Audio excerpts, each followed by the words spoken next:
आत्मनिर्भर भारत का अर्थ है समय पर निर्भर होना, यानी खुद को किसी और पर आश्रित न रखना।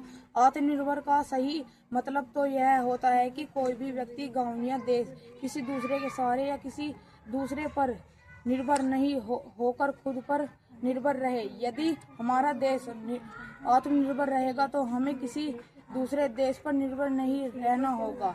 भारत प्राचीन काल से ही संसाधनों से परिपूर्ण देश रहा है। यहाँ पर हर प्रकार के चीजों के बनाने और उसका अपने जीवन में उपयोग कर अपने राष्ट्र निर्माण में मदद कर सकता है। जब कोरोना महामारी के कारण किसी देश से सामान को आदान प्रदान बंद था, जब हमारे देश में लॉकडाउन के दौरान हमारे प्रधानमंत्री ने देश को आत्मनिर्भर बनाने का आह्वान किया।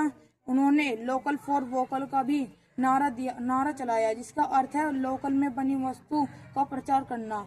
आत्मनिर्भर भारत बनने का तात्पर्य है कि हमारे देश के हर क्षेत्र में खुद पर ही निर्भर होना होगा। भारत को देश में ही हर वस्तुओं का निर्माण करना होगा। इस अभियान मुख्य उद्देश्य है कि भारत के संसाधनों से बनी वस्तुओं को भारत में ही उपयोग करना और भारत अभियान से अपने यहाँ के उद्योगों से सुधार करना और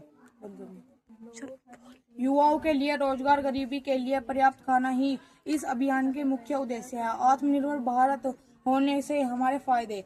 आत्मनिर्भर भारत होने से हमारे देश में उद्योगों की संख्या में वृद्धि हो रही है और हमारे देश के और देशों से सहायता कम लेनी होगी। हमारे देश में रोजगार के अधिक अवसर पैदा होंगे। हमारे देश में बेरोजगारी के साथ साथ गरीबी से मुक्ति में सहायता मिलेगी। भारत की आर्थिक स्थिति काफी मजबूत हो सकेगी। देश आगे चलकर अन्य देशों से आयात और निर्यात ज्यादा कर सकेगा। देश में समय की वस्तुओं का निर्माण कर देश की तरक्की को शीर्ष तक ले जाने का इसमें सहायता मिलेगी। हम सहायता में मिल जाने वाली प्राकृतिक संसाधनों और कच्चे मालों के द्वारा वस्तुओं का निर्माण करके अपने आसपास के